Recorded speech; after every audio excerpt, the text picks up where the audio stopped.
Welcome to the space between. This is where honest conversations live. Be prepared to explore the gap between what we say we do and what really drives growth, creativity, and change. Brought to you by MSQ. Visit msqindex.com to learn more. Join us now as we enter the space between. All right. Okay. Welcome, everyone, to another episode of The Space Between, hosted by me, Seth Hawthorne, and my sidekick here, Deb Richardson. Hello, Deb. Hello. Our guest today, well, you've spent nearly 3 decades in and around agencies, and you now help steady agencies. on. I mean, Is that right? Have I got that right? I mean, it's right, but I mean, come on. Yeah, have to you've like got a it. wealth of experience. And you now help agencies, figure out who they really are and why anyone should, indeed care. Our guest is, of course, Robin Bonn, the founder of Definery. You've advised close to 150 agencies. Is that correct, Robin? It's probably a bit north of that now. Oh, well, okay. But yeah, it's that kind of range. And although I'm sure not at all at the same time, you're the author of the international bestseller Market of One. I am. Which is great. I urge everyone in agency land to buy and read that. I mean, it's a really useful and helpful book for all those curious agencies out there. And you're also host of your own podcast, The Immortal Life of Agencies. But Robin, we'd like to welcome you to our own podcast, The Space Between. So welcome to you, and lovely to have you here. Thank you so much. I really appreciate it. It's lovely to be here. Thank you. So to get into it, and I think I'm right in saying that Definery celebrates 10 years this year. Is that correct? Well, kind of, yeah. Like the day of opening the doors is maybe a little bit kind of varied. It's like when you set up your limited company, is it like your first gig? I mean, I don't really know, but we're in our 11th year technically. About 10 years. Yeah, it's about 10. We should have a party. That's probably the learning here. Definitely do let's that. do it. Definitely do. So are you able to share with us your journey of Definery over those last 10 years? And is what you do, is that needed more than ever by agencies today, do you feel? Well, I hope so. I mean, we've obviously tried to continually evolve the business to make sure that it continues to be relevant and continues to, adapt to what's, become an increasingly burning platform. But I mean, I'll start with a bit of context, I suppose, in terms of what we do. So we're a consultancy primarily. We also have an executive coaching practice, but our specialization is that we only deal with positioning and business transformation for agencies of all shapes and sizes. So generally, the CEO or the owner will call us when they want to, really refine what it is they're uniquely good at, or evolve their business model increasingly, explicitly so. When they want to sell their work at a premium, we sort of solve for agency commoditisation is kind of the thing we solve for. And obviously that shows up in all sorts of different ways. But yeah, as you say, we've been going about 10 years, 150 plus clients over that time of all shapes and sizes and disciplines and geographies and ownership models. So, we've worked with, the AKQAs and the McCanns and and DDB for all the good it did them. Some of the big private equity-backed indies like BCCP and Next 15 and MSQ, as well as loads of indies, some of them famous, Analog Folk and Amplify, and obviously loads of indies that are known in their own space, but perhaps not globally so. So yeah, I mean, that's kind of where we've evolved into. The origin story really was that I was a sort of fully paid up member of the New Business Directors Union, having always done various, variations on selling over the course of my career. And I started in tech and did about 3 years there, which I'm hugely grateful for, getting a kind of grounding and a training that I probably wouldn't have got in agencies, and then worked my way up the agency food chain. So it got to a point where I was sort of increasingly senior and increasingly brought on to drive sort of transformative programs, reposition this agency. How do we, appeal to a different kind of buyer? How do we evolve our commercial model? That kind of stuff. And kind of candidly, I've kind of realized that I kind of was pretty good at making change happen in the first 12 months, but then the progress kind of slowed after that. And that's, you kind of become part of the furniture a little bit. You've kind of won the battles you can win. You're no longer new and sexy and exciting. You've got a day job, a team to run, all that stuff. So the sort of the core thesis, if you like, was that could probably do more good from the outside looking into an agency than from the inside. So, and frankly, happily, luckily, that was proved correct kind of from day one, really. So back then, we were there to really solve for differentiation. That's kind of how we set ourselves up, and sort of addressing a lot of the generic messaging in the agency world, from sort of non-positioning nonsense like, we're the street culture agency, which no one knows what that means, or sort of platitudes, or re-articulating agency value, like we insert brands into culture, or we create an unfair share of attention for our clients. That stuff just isn't particularly, it's not differentiating, it's generic, and it kind of, it causes all sorts of downstream problems from a confidence point of view within the agency, as well as from a commercial point of view. So it's kind of just to round out your question, I think how that's changed is that we're now very much in, sort of business transformation space. It's funny, I was reflecting on this the other day. It used to be that we would, perhaps talk to an agency and they would sort of pat us on the head and say, like, positioning, proposition, don't worry, we can do that. That's our day job, we've got this. Yeah. And, obviously not every client said that, otherwise would have gone out of business. But, you'd hear that on a fairly regular basis. Yeah. We've almost gone completely the other direction now. So if we show up talking about, the book, or talking about, commoditisation, or, positioning or proposition or whatever, people immediately leap to, oh, you can help us with the, the organisational change and the culture change too, can't you? So I think agencies, and this is, I think, something that's been dramatically accelerated in recent times for obvious reasons, but they're more aware than ever that, this isn't about packaging the business. This is about fundamental business strategy. And it's about, what are the impediments, the sort of structural impediments, the cultural impediments, where's the inertia in, transforming into the business we want to be. And I think people need help with that a lot of the time. And thankfully that's where we're well set up to help. Yeah. And when you go into an agency, I mean, are you sort of welcomed with open arms? I mean, is there? I love that question. Is there resistance? I mean, obviously you've been invited in, but I mean, is there resistance that you find? Yeah. No. When we arrive, everybody, without fail, hears the songs of angels in the air. It's a beautiful moment. No, of course not. No, I mean, inevitably in any sort of multi-stakeholder involved environment, we learned a long time ago, you need to be brought in by the CEO. Yeah. Because if there's any kind of upstream skepticism or, resistance, then that becomes challenging to work through. And it's not that you can't work through it. It just takes energy from everybody, and you waste time trying to frame things endlessly and, and all the rest of it. So, for one, we get brought in by the most senior person or them and their people. Inevitably, yes, there will be, in any given board, there'll be different views about, oh God, do we really need another bloody consultant coming in? That's quite often because they've got consultant fatigue. Yeah. Some of them, in different regions might be flying and they're like, look, I don't need this. I've got a day job to get on with. I don't, I'm flying. Thanks very much. There's a little bit of, sort of, it's fine for me. I don't need to get involved with this broader conversation.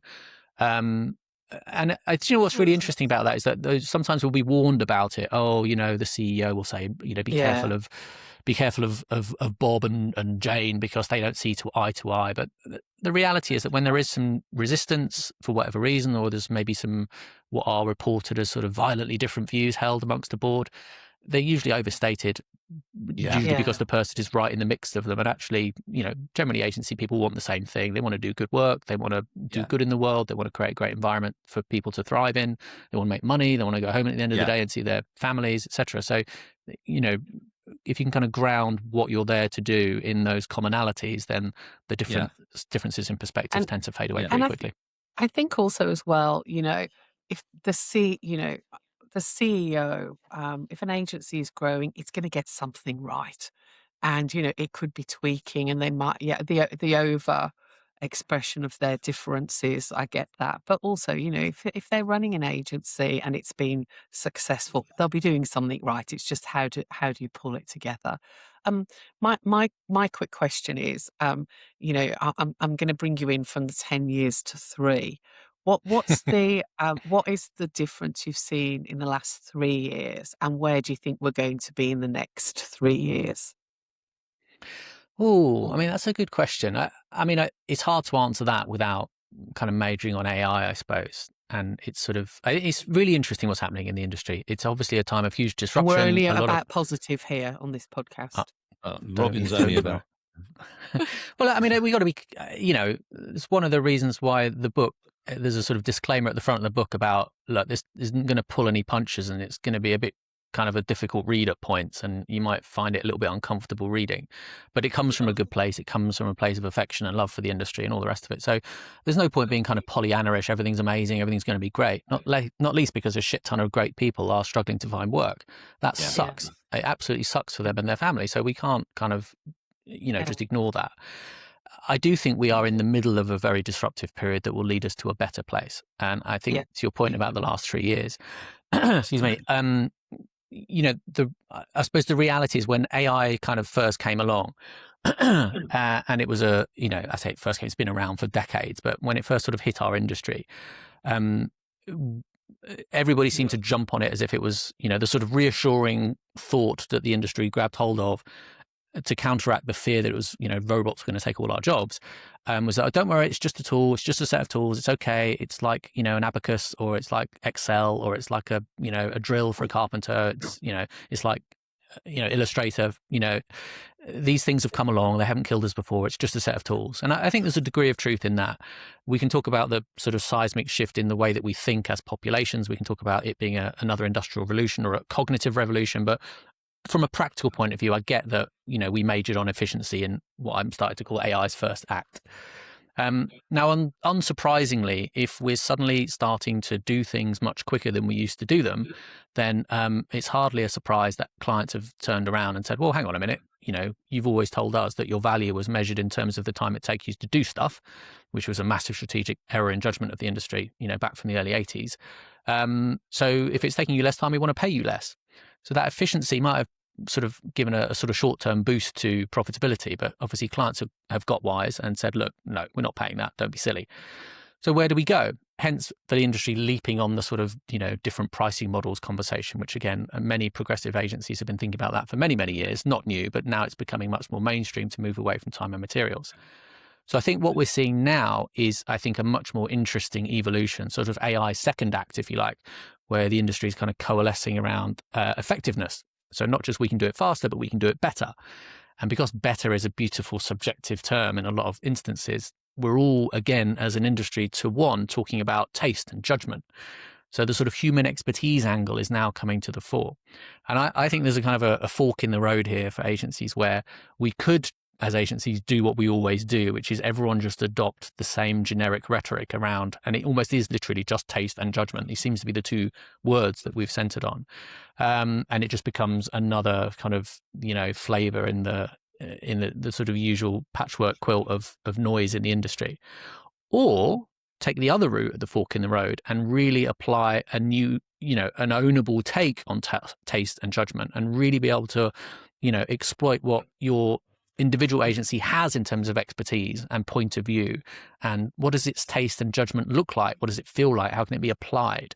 And if we apply that to modern differentiation, that is, I think, where a lot of smart agencies are surfacing right now. So, the reality is that dealing with that efficiency problem by coming up with a new pricing model, for me, that's a non-starter. Yeah. For one, you can't solve a commoditisation problem with a new pricing model, but fundamentally, once you're seen as different by the clients that you care about, and of course you can't care about all of them all the time, but once they see you as meaningfully different, and I mean genuinely, tangibly, meaningfully different, then you earn the right to have a different conversation with them and to show up differently and to sell differently. And once you can do that, once you're seen as a trusted advisor, you're bringing some scarcity into the mix, that earns you the right to have a different pricing conversation. So those three steps in that order, I think, are going to be increasingly important as we kind of move through this phase and into whatever comes next. So are you also talking there about sort of productization as well? So agencies creating products as opposed to time and materials? Yes. And again, I think we're very good at sort of using these terms in quite a blanket way without unpacking them. And again, the agencies that do it well are the ones that are sort of appreciate the nuance and how it applies to their individual marketplace, their individual culture, their individual setup, their expertise, etc. But there's a very, very broad spectrum of kind of strategic routes here. So a very simple term, you might call it a product, but more like a sort of standalone package. So, most agencies certainly would have come across, many would have implemented having like a fixed price discovery sprint. It's called X amount of £1,000 or dollars or whatever, and this is what you get. And most agencies are used to that. You could argue that's a product. There's nuance around what is a product, what isn't. But at the other end of the scale, you can completely reinvent your commercial model. You can describe your, sort of reinvent as more of a platform business. We've got WPP Open Pro, it's a sort of mid-market self-service SaaS proposition. That's a hell of a long way away from a fixed price discovery sprint. So I think the fundamental question about productization is, well, what is your business strategy? All of this stuff ladders up to what are you, where do you win, where do you not? So I think if you can ensure your definition of product is clear, and particularly how it helps your particular business achieve success for you and for your clients, that's a good place to start. The second thing I'd say is don't go too far too fast. There's a massive culture change involved with a more productized business from, the customer's always right. Don't worry, we can fix that. Let me give you those free amends, whatever it's going to be. The sort of infinite level of customization that goes along with, selling time, which would be fine if you recoup that time, but we don't. The sort of, of course, we'll complete that spreadsheet for you. Here are our rate cards. Feel free to compare like with like.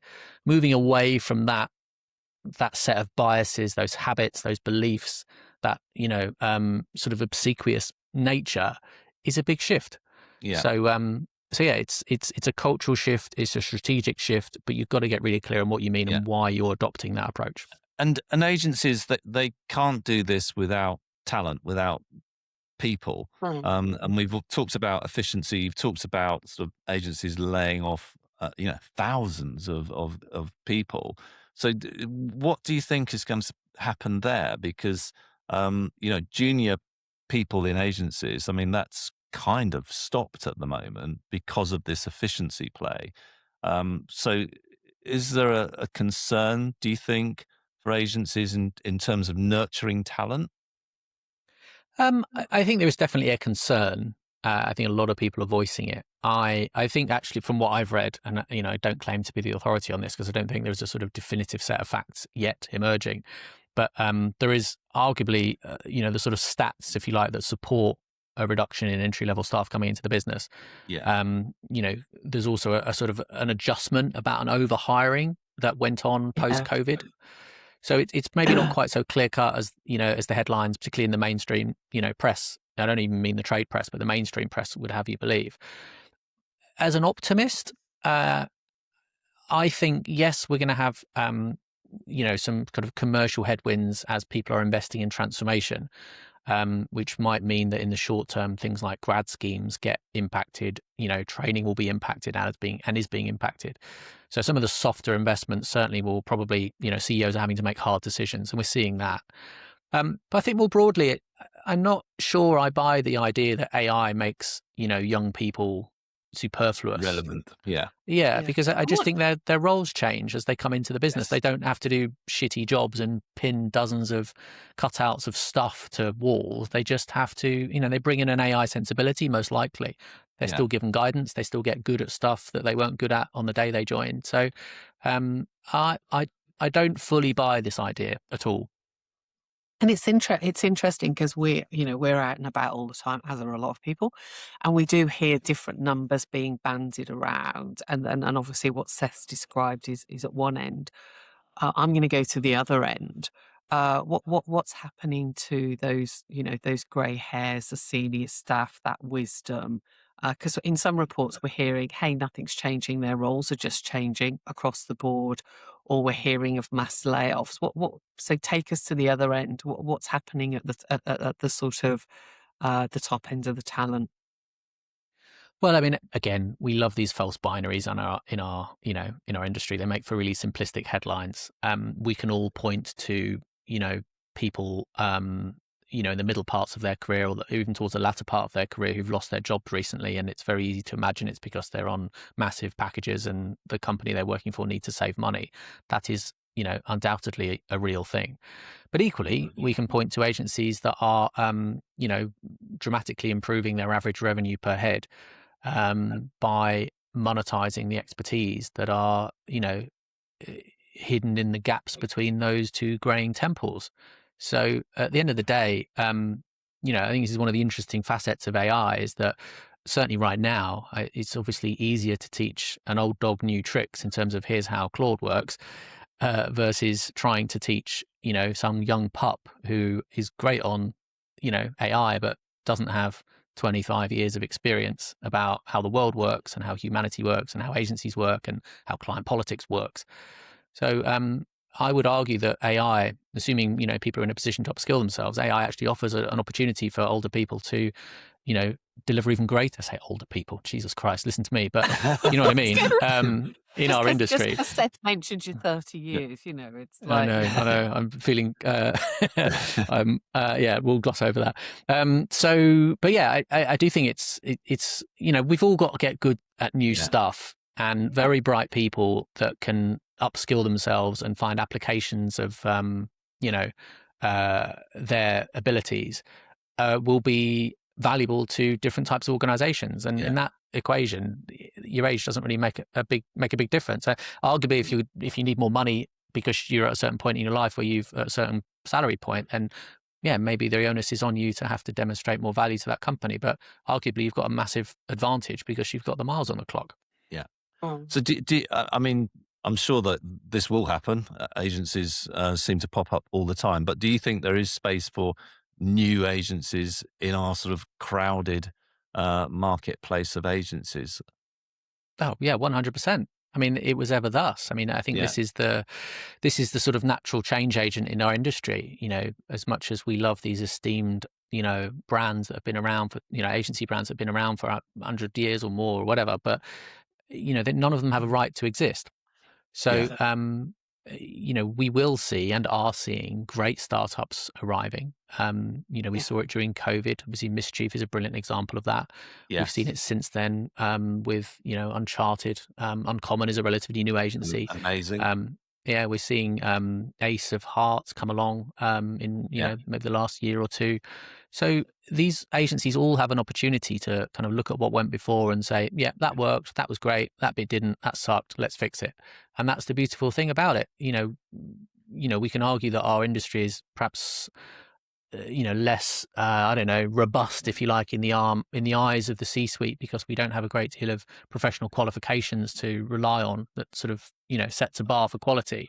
But equally, the plus side of that is that any of us with a laptop and a table can get on and do this stuff. So I remain very optimistic, and as I sort of argue in the book, it doesn't really matter how many agencies there are.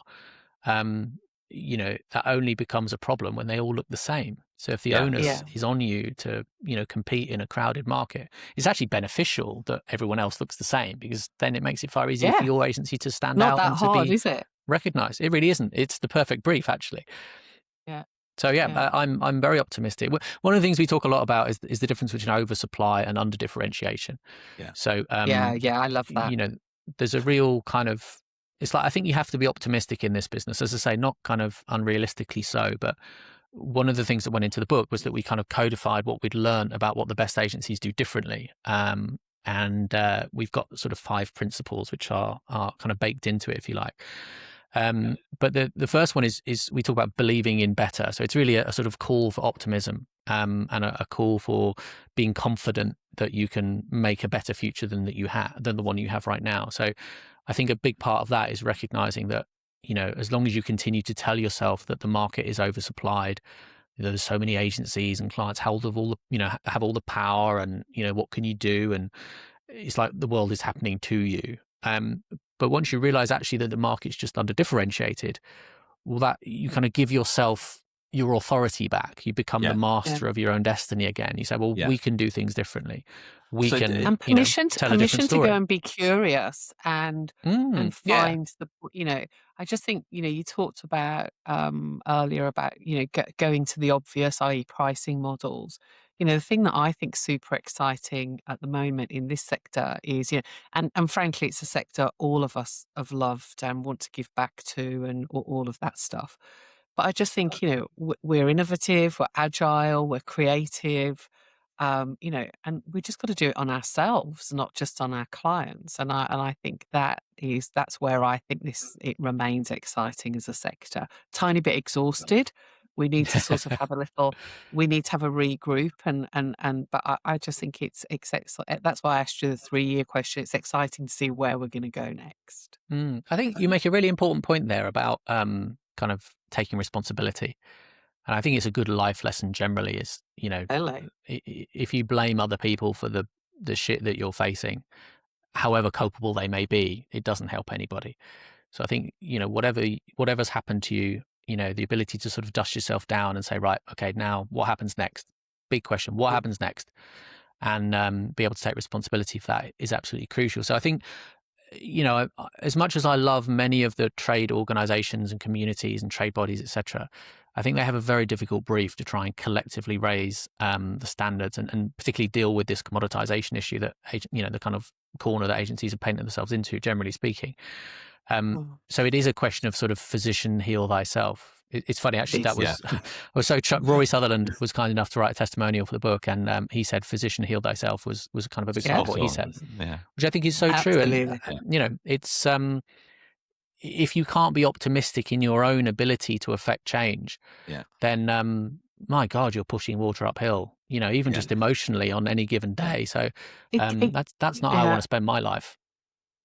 Yeah, it goes back to all of those platitudes of, you know, cobbler fix your own shoes. You know, it's like we are, at the end of the day, we are running businesses, and it's you know, and we are privileged and blessed to be running those businesses, and it's down to us to go and seek you know, seek what the solutions are. And frankly, I wouldn't want to be around a better equipped group of people who can do that if we put our minds to it. Yeah, I agree. What's that lovely Margaret Mead quote that gets trotted out quite a lot? It's something like, never forget that a small group of committed citizens can change the world.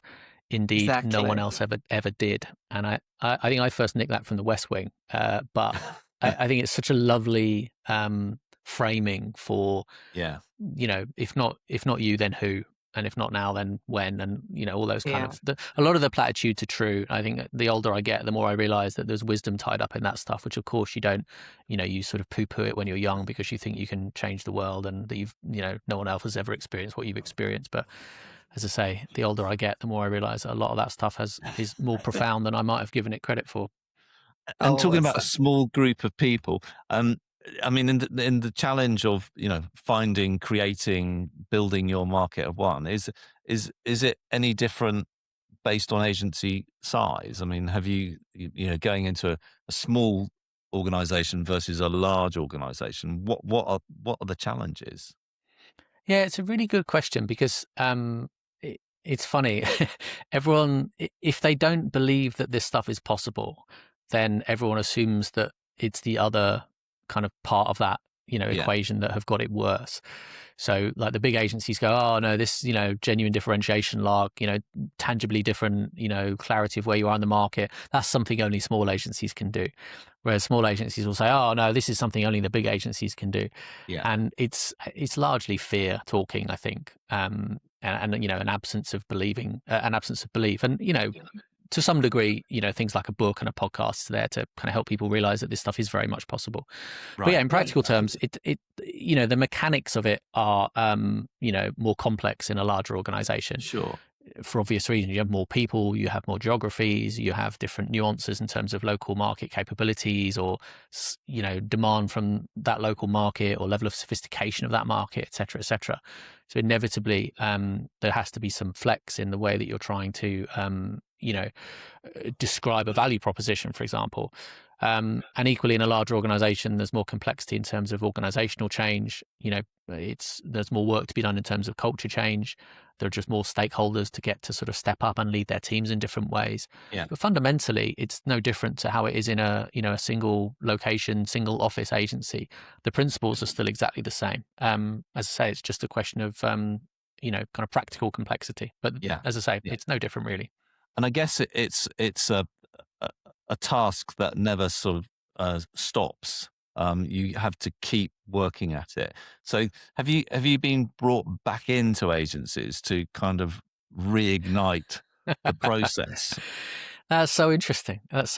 So, like, no is the short answer, Right. and you can infer what you want from that. Either we've done a brilliant job first time. My work here is done. Yeah, let's take it was a shit show and they never hire us again. No, I mean, no, it's a short answer because again, I think probably in the first 5 years of the business, again, to sort of be a more serious answer, first 5 years of the business, we were less, we took less responsibility for the legacy of the strategic thinking that we had co-created with the agency. Yeah. So on occasion, we'd do great work together and, it wasn't particularly well operationalized or, on one occasion we did brilliant work and it didn't run because the agency changed ownership. Now, stuff like that's going to happen. But I think if you just sort of do the thinking bit and then don't help them translate it into action, then, you're kind of at the mercy of, business as usual getting in the way or a change of ownership or, any one of 100 predictable things that can get in the way of that happening.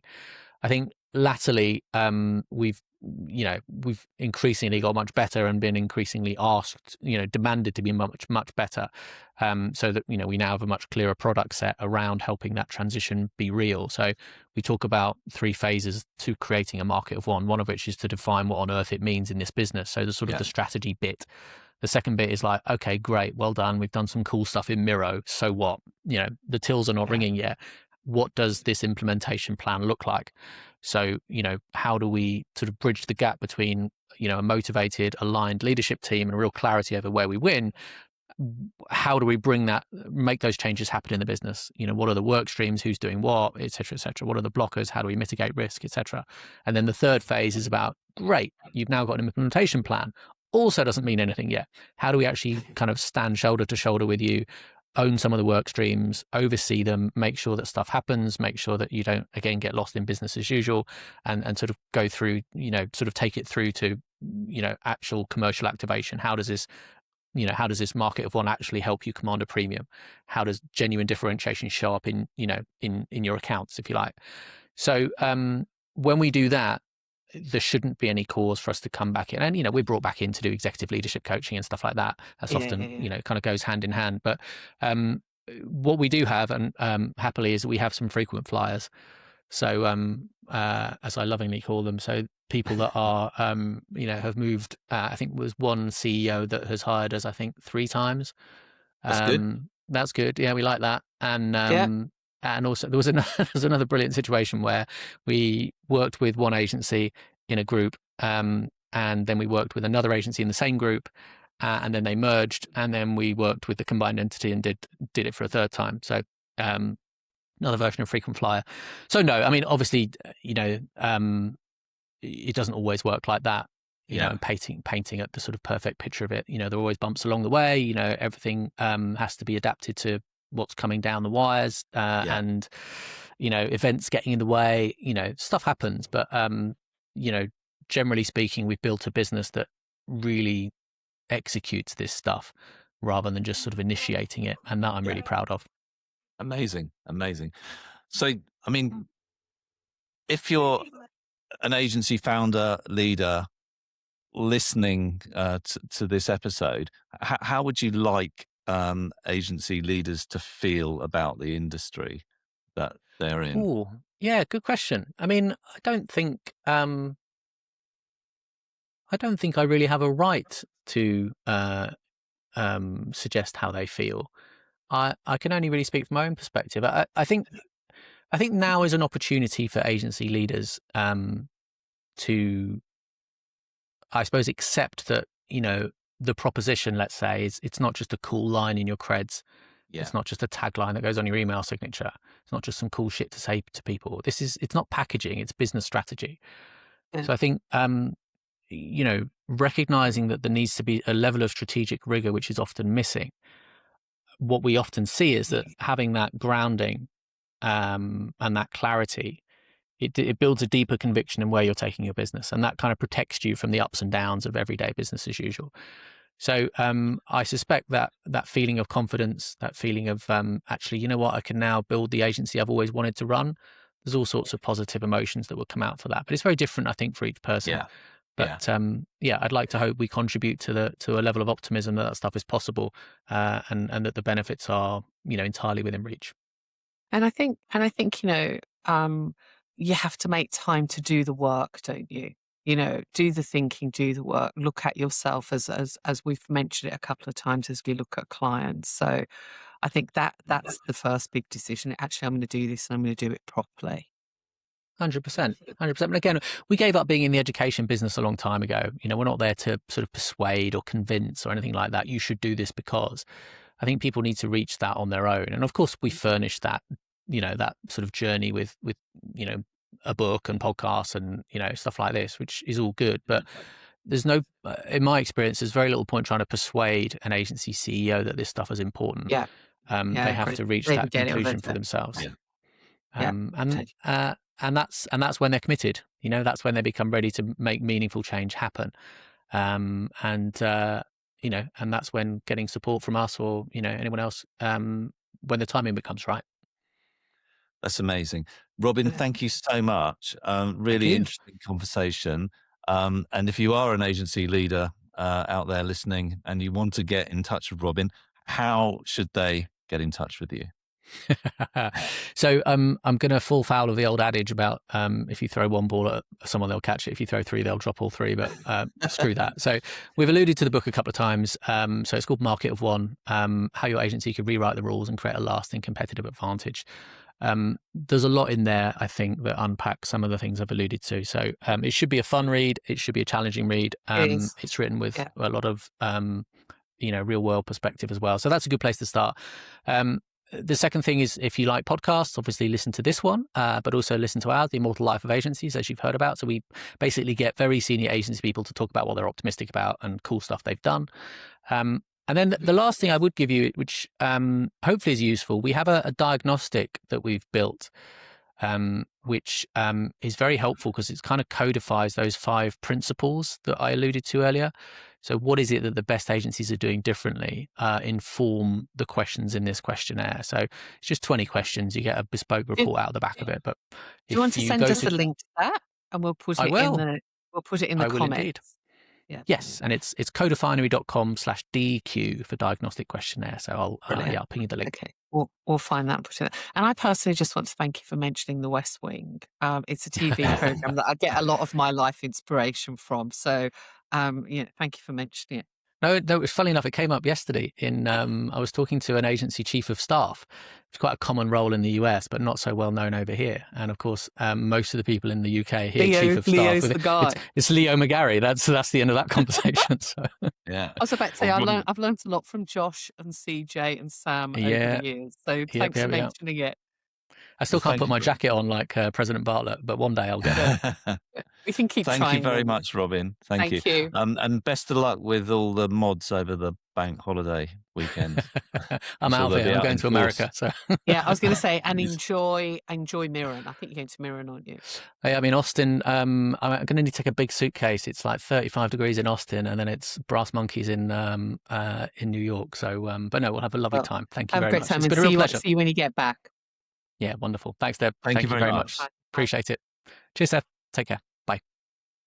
Thank you for listening to The Space Between, where honest conversations just came to life. Brought to you by MSQ. Visit msqindex.com to learn more. Now, go forth and enter your own space between.